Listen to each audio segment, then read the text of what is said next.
بارے میں دو انتہائیں ہیں. کچھ لوگوں نے تو کرامتوں کا ہی انکار کر دیا اور کہا کہ یہ توحید کے منافی. فضائل اعمال میں کرامتیں لکھی ہوئی ہیں نا بہت ساری بزرگوں کی. کچھ لوگوں نے کہا یہ شرک ہے. فضائل اعمال میں کیا ہے؟ شرک ہے. فلاں بزرگ نے یہ کر دیا, فلاں بزرگ نے یہ کر دیا, تو یہ کیا ہے؟ شرک ہے. یہ ایک انتہا ہے. ایک صاحب کا میرے پاس فون آیا, کہنے لگے یار آپ کے فضائل صدقات اور فضائل اعمال میں تو شرک بھرا ہوا ہے. میں نے کہا کیسے؟ انہوں نے کہا وہ فلاں بزرگ نے مردے کو زندہ کر دیا اور یہ کر دیا, پتہ نہیں وہ کر دیا, یہ تو شرک ہے. میں نے کہا کیوں شرک ہے؟ انہوں نے کہا یہ تو اللہ کے پاس اختیارات ہیں. تو میں نے کہا بھائی وہ بزرگ نے, اگر کوئی ایسی کرامت کسی نے دیکھی ہے تو بزرگ نے نہیں کیا, وہ کیا کس نے؟ اللہ نے کیا. تو اللہ بعض دفعہ کسی بزرگ کے ہاتھ پہ کچھ بھی کر سکتا ہے. تو اس سے یہ نہیں ہم مانتے کہ ان بزرگوں کے پاس اختیارات آ گئے. وہ بیچارے پہلے بھی کمزور تھے, اب بھی کیا ہیں؟ کمزور. اتنے کمزور ہیں کہ ایک صاحب کا میرے پاس فون آیا کہ مجھے آدھا دھڑ میرا فالج زدہ ہے. مجھے کہنے لگا مفتی صاحب علاج کرا کے تھک گیا, تو مجھے کسی نے بتایا فلاں بابے کے مزار پہ جا کے یہ کام کرو, دیگ ویگ چڑھاؤ تو یہ آدھا دھڑ کیا ہو جائے گا, صحیح. میں نے کہا بھائی وہ جو بابا جس کی بات کر رہے ہو نا, جب اس کا انتقال ہوا تھا نا تو اس کے دونوں دھڑوں نے کام کرنا چھوڑ دیا تھا, تبھی تو ان کو غسل دیا گیا اور قبر میں اتارا گیا ہے. جس کے دونوں دھڑ کام نہ کر رہے ہوں اس کے آپ کے آدھے دھڑ کو کہاں سے صحیح کر سکتا ہے بھائی. ایک لطیفہ بھی سنا دیتا ہوں, اس پہ چٹکلا سنا دوں مولوی صاحب, ٹائم ہے. وہ ایک آدمی کو کسی نے کہہ دیا, وہ بیچارہ تھوڑا سا آنکھوں میں اعورار تھا, بھینگا پن تھا نا, آنکھوں میں ہوتا ہے نا تھوڑا سا, تو کوئی اس کو لفٹ ہی نہیں کراتا تھا. تو ایک شرارتی لڑکی تھی, اس نے کہیں جا کے اس کی تعریف کر دی کہ تمہاری آنکھیں تو فلاں ہیرو سے ملتی ہیں, یعنی بڑے خوبصورت. بس ویسے ہی چھیڑنے کے لیے نا کہ یہ خوش فہمی میں مبتلا ہو جائے گا, کوئی اس کو لفٹ نہیں کراتا. اب یہ خوش فہمی میں آ گیا کہ میں تو فلاں فلم کے ہیرو کی طرح ہوں, میری آنکھیں تو فلاں فلم کے فلاں ہیرو سے ملتی ہیں. تو اپنے دوست کے پاس آیا, کہہ رہا ہے تیرا میری آنکھوں میں آنکھیں ڈال کے دیکھ اور بتا غور کر کے یہ آنکھیں کس سے ملتی ہیں. اس نے آنکھوں میں آنکھیں ڈال کے غور کیے کہ کافی دیر کے بعد کہا یہ تو آپس میں نہیں ملتی ہیں بھائی. یہ آنکھیں تو آپس میں, پتہ نہیں تجھے کس نے کہہ دیا کہ فلم کے ہیرو سے ملتی. تو کیا بات کر رہا تھا میں, ایک مثال دے رہا تھا آخری جس پہ یہ, ہاں میں نے اس سے کہا بھائی آپ کا جو آدھے دھڑ پہ فالج ہوا ہے, آپ کہہ رہے ہو بابے کے مزار پہ جاؤں گا تو آدھا دھڑ بھی ٹھیک ہو جائے گا. تو میں نے کہا بھائی بابے کا تو بیچارے جو بھی بزرگ تھے اللہ ان کی مغفرت فرمائے, نیکی ہوں گے, تو ان کے تو دونوں دھڑ کام نہیں کر رہے, تبھی تو ان کو غسل دیا گیا, دائیں کروٹ بائیں کروٹ, کپڑے بھی دوسرے اتار رہے ان کے. اگر ان کا تھوڑا سا بھی دھڑ کام کر رہا ہوتا نا, وہ کسی کو یہ حرکت نہیں, اٹھا کے تھپڑ مارتے. کہ وہی سرائکی کا لفظ ہے نا تیکوں, وہ کیا یار, تیکوں چماٹ, تیکوں یار وہ بتاؤ, تیکوں ہک چماٹ, یار وہ بڑا اچھا لفظ یاد کیا تھا آج. ہاں تیکوں ہک چماٹ مریسا تو سدھا تھیا ویسا, صحیح بولا نا, تیکوں ہک چماٹ مریسا تو سدھا تھیا ویسا. یہ میں نے بڑی مشکل سے آج یاد کیا.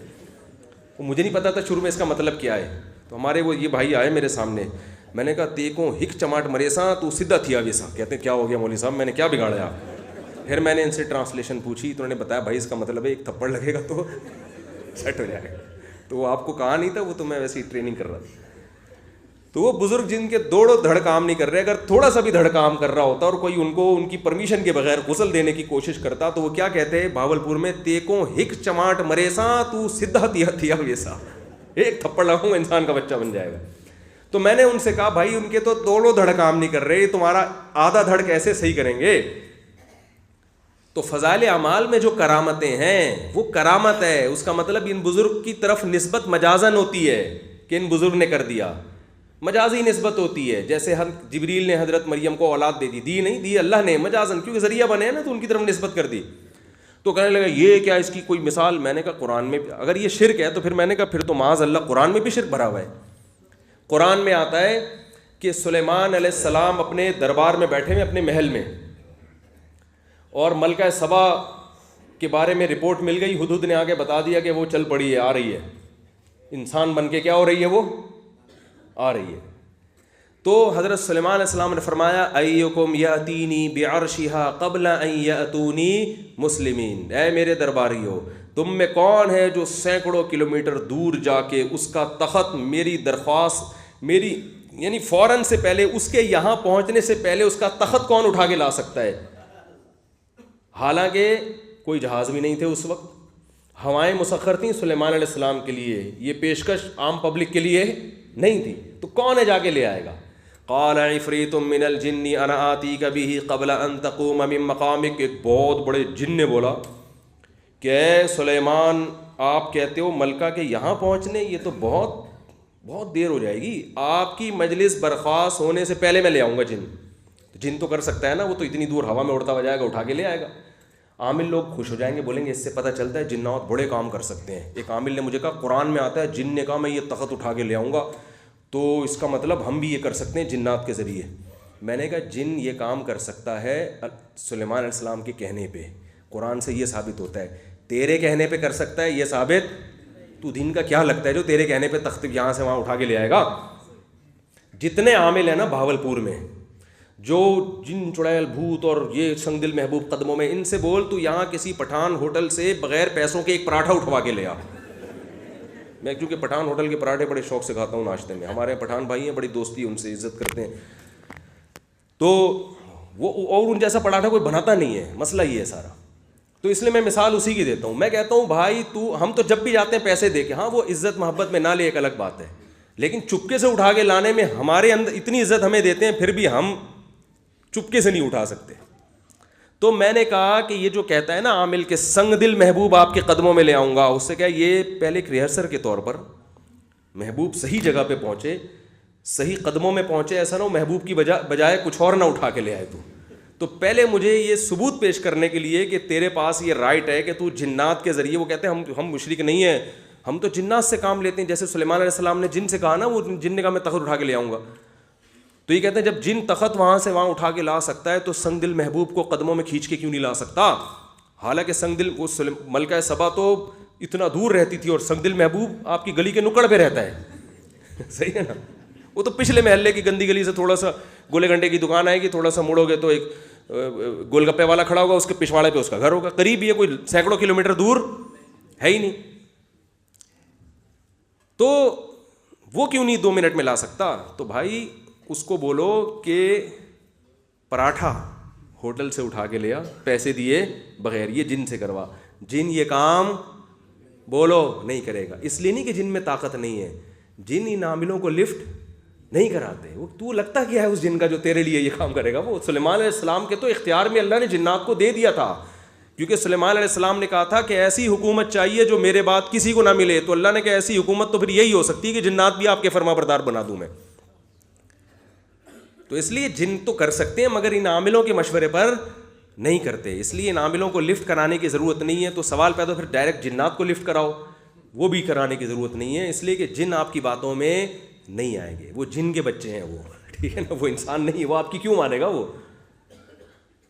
تو سلیمان علیہ السلام نے کہا کون ہے جو تخت وہاں سے یہاں اٹھا کے لائے گا اس سے پہلے کہ ملکہ سبا یہاں پہنچے. اصل میں سلیمان علیہ السلام اپنی طاقت ملکہ سبا کو دکھانا چاہتے تھے کہ دیکھ میرے پاس ایسے ایسے جنات ہیں, ایسی چیزیں میرے پاس رکھی ہوئی ہیں کہ وہ ملکہ سبا نے پہلے تحفے تحائف بھیجے تھے نا حضرت سلیمان کو اپنی دھاک بٹھانے کے لیے کہ میرے پاس اتنی قیمتی چیزیں ہیں. تو حضرت سلیمان علیہ السلام نے فرمایا کہ میں ذرا اس کو اپنی ٹیکنالوجی دکھاؤں تو پتہ چلے کہ تیرے پاس میرے پاس جو کچھ ہے تیرے پاس اس کا 10واں حصہ بھی نہیں ہے. تو یہ بعض دفعہ بھرم میں لینا پڑتا ہے. بھرم میں جو باطل لوگ ہوتے ہیں نا, ان میں بھرم بازیاں بھی, جیسے ضیاء الحق گیا تھا نا ہمارا, تو وہ کرکٹ کا میچ دیکھنے کے لیے, تو راجیو گاندھی کے کان میں کہہ دیا تھا ایٹم بم ہمارے پاس بھی ہے, بول دیا تھا نا.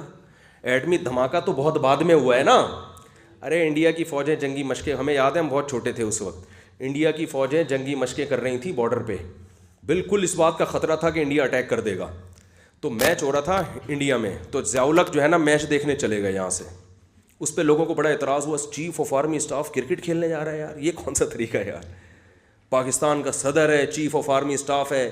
تو اصل میں وہ میچ دیکھنے نہیں, وہ ہوا یہ تھا کہ وہ میچ کے دوران راجیو گاندھی کے ساتھ صدر مملکت صاحب جا کے بیٹھے اور باتوں باتوں میں کان میں کہہ دیا کہ ہم نے بھی بم بولو بھائی بنا لیے.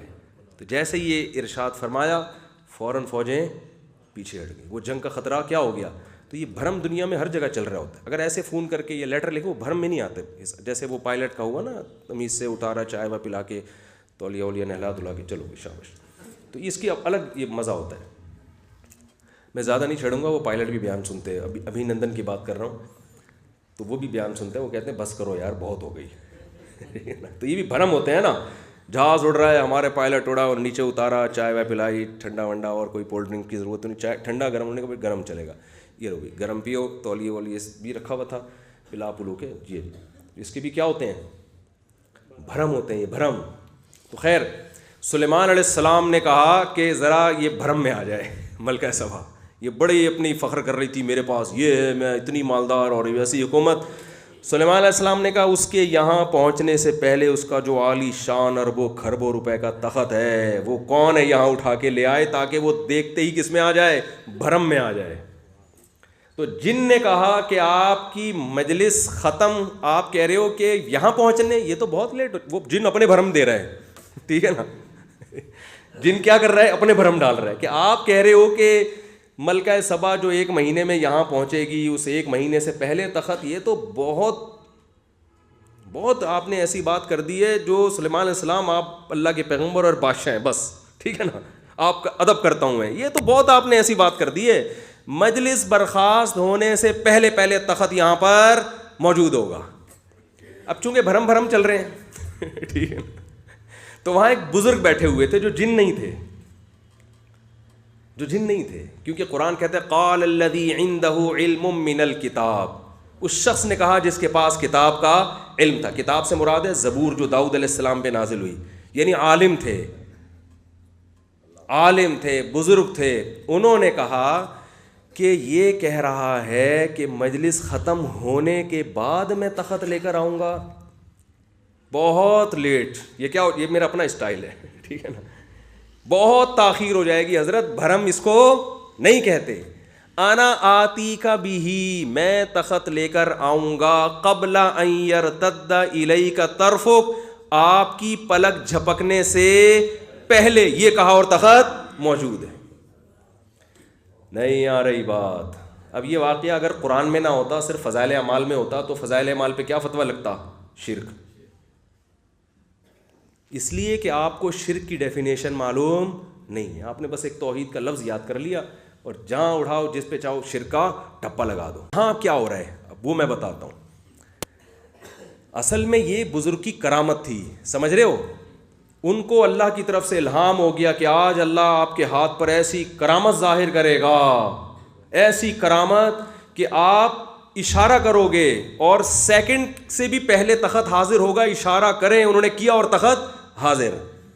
تو یہ ان بزرگ کا کام نہیں ہے, کوئی کسی بزرگ کے پاس یہ طاقت نہیں ہے. یہ کس کا کام ہے, اللہ کا, جو اللہ نے ان بزرگ کے ہاتھوں پر کیا, اور کرنے سے پہلے اللہ نے ان کو بتا دیا کہ میں آپ کے ہاتھ پہ یہ کرامت ظاہر کرنا چاہتا ہوں.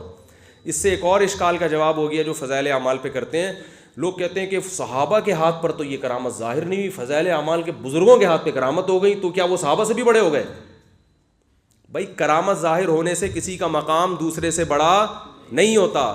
اس لیے کہ پھر یہ اشکال تو وہاں بھی ہوگا کہ سلیمان علیہ السلام تو پیغمبر ہیں, بادشاہ ہیں, اللہ کے برگزیدہ پیغمبر ہیں, وہ تو تخت لا نہیں سکے. وہ تو 1 مہینے کا انتظار کر رہے ہیں کہ بھائی اگر نیچرل طریقے سے آئے گا تو 1 مہینہ تو لگے گا کم از کم, ہوا میں بھی اڑ کے جائیں گے تو ٹائم لگے گا نا.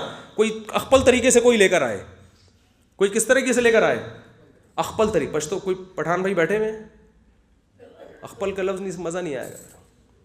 اخپل طریقہ مطلب ہوتا ہے اپنے طریقے سے لے کر آئے, کوئی وکری اسٹائل میں لے کر آئے. تو جن ہی لا سکتا ہے یا کوئی کرامت ہو سکتی ہے. تو وہ کرامت جو حضرت سلیمان علیہ السلام کے ہاتھ پہ ظاہر نہیں ہوئی, وہ ان کے درباری میں سے ایک امتی کے ہاتھ پہ ظاہر ہو رہی ہے. تو ظاہر ہونے کے باوجود اس امتی کا مقام پیغمبر سے بڑھ کر نہیں ہے. تو پتہ چلتا ہے میرے بھائی کہ کرامت ظاہر ہونے سے یہ نہیں ہوتا کہ یہ صحابی سے بڑا ہو گیا.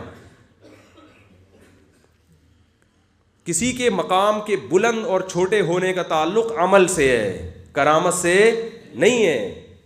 اعمال اچھے ہوں گے تو اللہ کی نظر میں اونچا مقام ہے, چاہے کرامت ظاہر نہ بھی ہو. تو ایسے ہوا ہے کہ بعض ولیوں کے ہاتھ پہ ایسی کرامت ہوئی جو پیغمبر کے ہاتھ پہ نہیں ہوئی, صحابہ کے ہاتھ پہ, بعض صحابہ کے ہاتھ پہ ایسی ہوئی جو نبی پہ نہیں ہوئی ہے, بعض پیغمبروں کے ہاتھ پہ ایسا معجزہ ہوا جو ان سے بڑے پیغمبر پر نہیں ہوا. حضرت عیسیٰ علیہ السلام نے مردے کو زندہ کیا کہ نہیں کیا, لیکن ہمارے نبی سے ایسا واقعہ منقول نہیں ہے. لیکن مقام کس کا بلند ہے, ہمارے نبی کا بلند ہے. سمجھتے ہو کہ نہیں سمجھتے؟ تو اللہ تعالیٰ ہم سب کے عقیدوں کی حفاظت فرمائے اور ہم سب کو اہل اللہ کے احترام کی بھی توفیق عطا فرمائے۔ اس لیے میرے بھائی مزاروں پہ جانا چھوڑ دو معذرت کے ساتھ۔ آپ کہہ سکتے ہو ہم مزاروں پہ جاتے ہیں، دیتا تو اللہ ہی ہے، بزرگ تھوڑی دیتے ہیں، ہم تو اللہ سے مانگتے ہیں۔ تو اللہ سے مانگنے کے لیے اللہ نے مسجدیں بنائی ہیں، مزار نہیں بنائے۔ مزار جو جانے کا ہمیں حکم ہے وہ صرف عبرت کے لیے۔ آپ صلی اللہ علیہ وسلم نے فرمایا کنت نہیتکم عن زیارت القبور، میں نے تمہیں قبرستان جانے سے منع کیا تھا، کیونکہ بدعت اور شرک ہو رہا تھا نا، میں نے منع کیا تھا، اب تم توحید پر پکے ہو گئے ہو، فزوروها، اب جایا کرو۔ کس نیت سے؟ فإنها تذکر الآخرہ، اس سے آخرت کی یاد تازہ ہوتی ہے۔ جب آپ قبروں میں جاؤ گے دیکھو گے یار کل یہ ہماری طرح چلتے پھرتے لوگ تھے، آج ان کے دونوں دھڑ کام نہیں کر رہے ہیں، کل ہمارے بھی دونوں دھڑ مفلوج ہو جائیں گے، تو کچھ آخرت کی یاد تازہ ہوگی۔